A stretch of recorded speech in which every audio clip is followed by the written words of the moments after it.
नमस्कार। आज हम इतिहास के एक ऐसे रहस्यमयी कोने में झांक रहे हैं, एक ऐसी कहानी जो सम्राट अशोक से जुड़ी है। हाँ हाँ बिल्कुल। 9 अज्ञात पुरुषों की किंवदंती। 9 अज्ञात पुरुष। हमारे पास जो स्रोत हैं वो इस प्राचीन मंडल की एक बड़ी दिलचस्प तस्वीर पेश करते हैं। सही कहा। और देखिए इसकी जड़ें कहाँ हैं? कलिंग युद्ध 261 ईसा पूर्व, वो भयानक युद्ध। हाँ, लाखों लोग मारे गए, इतनी तबाही हुई कि सम्राट अशोक का तो जैसे हृदय ही बदल गया। वो चंडाशोक से धर्माशोक बन गए, मतलब क्रूर अशोक से धर्मपरायण अशोक। बिल्कुल। और ये सिर्फ उनका व्यक्तिगत बदलाव नहीं था, इसने शासन और ज्ञान को देखने का उनका नजरिया वो भी पूरी तरह बदल दिया। और यहीं से 9 अज्ञात पुरुषों की बात शुरू होती है ना। अशोक को शायद यह एहसास हुआ कि भाई तलवार की ताकत से ज्यादा खतरनाक ताकत वो अनियंत्रित ज्ञान में हो सकती है। हाँ, यही डर था कि कहीं ये ज्ञान, ये विज्ञान, ये तकनीक अगर गलत हाथों में पड़ गई तो मानवता का महाविनाश हो सकता है, शायद कलिंग से भी कहीं ज्यादा बड़ा। इसी डर ने, इसी दूरदर्शिता ने उन्हें प्रेरित किया होगा। एकदम सही। स्रोत यही बताते हैं कि उन्होंने एक बेहद गुप्त, बिल्कुल सीक्रेट सोसाइटी बनाई। ये थे 9 अज्ञात पुरुष। पहचान गुप्त, काम गुप्त, सब कुछ पर्दे के पीछे। हाँ, और उनका मकसद एक ही मकसद था, उस ज्ञान को संभालना, उसकी रक्षा करना जो मानवता के लिए खतरनाक हो सकता है, उसे गलत लोगों तक पहुंचने से रोकना। तो मतलब सिर्फ छिपाना नहीं, बल्कि सही तरीके से इसे सुरक्षित रखना।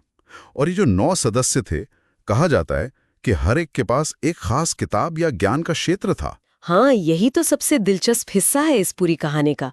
9 सदस्य, 9 खास ज्ञान के क्षेत्र, हर सदस्य एक क्षेत्र का संरक्षक था। अच्छा, तो पहला कौन सा था? पहली किताब या पहला क्षेत्र कह लीजिए, वो था प्रचार और मनोविज्ञान से जुड़ा, मतलब मास प्रोपेगेंडा, साइकोलॉजिकल वॉरफेयर। ओह, जनमत को कंट्रोल करना, लोगों की सोच को मोड़ना, ये तो आज भी कितना प्रासंगिक है। बिल्कुल। सोचिए उस जमाने में इसका ज्ञान कितना शक्तिशाली रहा होगा। और दूसरा? दूसरा था शरीर विज्ञान, फिजियोलॉजी, लेकिन ये सिर्फ इलाज तक सीमित नहीं था। इसमें शायद मानव शरीर की कमजोरियां, मर्म चिकित्सा के गहरे राज। मर्म चिकित्सा। हाँ, और स्रोत तो मृत्यु स्पर्श या टच ऑफ डेथ जैसी चीजों का भी जिक्र करते हैं। मतलब शरीर के कुछ ऐसे बिंदु या तकनीकें जिनसे शायद मौत भी दी जा सके। जाहिर है ये बहुत खतरनाक ज्ञान था। बाप रे, मृत्यु स्पर्श सुनने में अजीब लगता है। अच्छा, तीसरा क्षेत्र क्या था?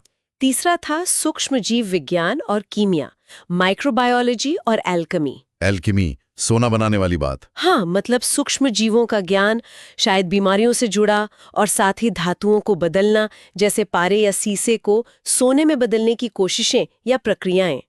कीमिया हमेशा से ही रहस्य में लिपटी रही है। सही बात है। और चौथा?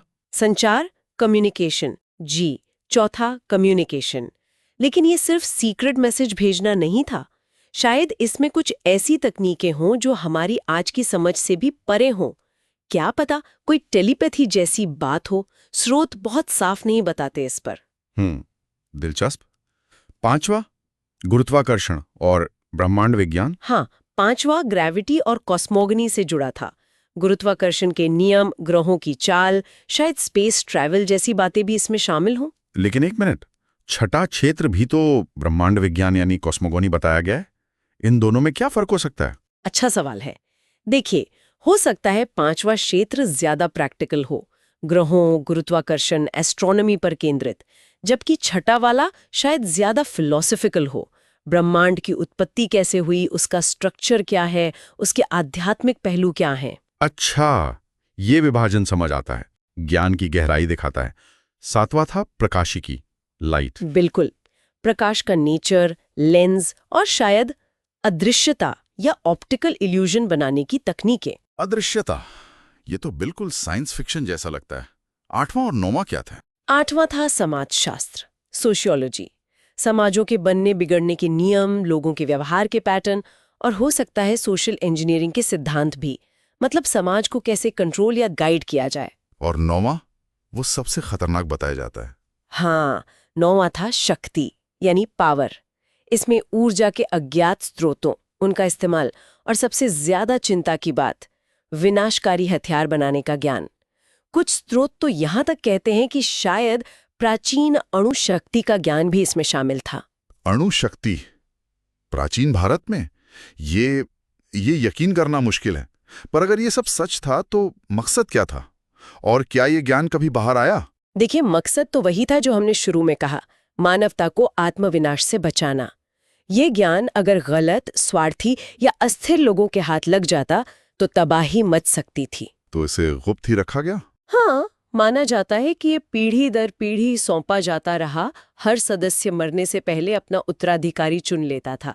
लेकिन क्या ये सिलसिला आज भी जारी है, ये कौन जानता है? यहीं पर टाल्बिक मुंडी की किताब द नाइन अननोन्स का जिक्र आता है, जिसने पश्चिम में से मशहूर किया।